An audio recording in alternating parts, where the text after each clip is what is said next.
Hello friends, it's been a while. I've been working on a tutorial series where I'll teach you how to make a 3D adventure game in the Godot engine. This series will be friendly to absolute beginners, so you don't need any prior coding or game dev experience to jump into the core videos.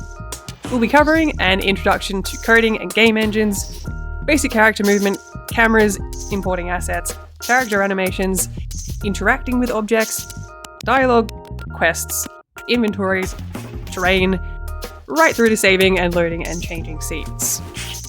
I'll also have bonus and intermediate content in the form of extra or extended videos for people who do have a little more experience, want to put a custom spin on something, or want to dive deeper into certain topics.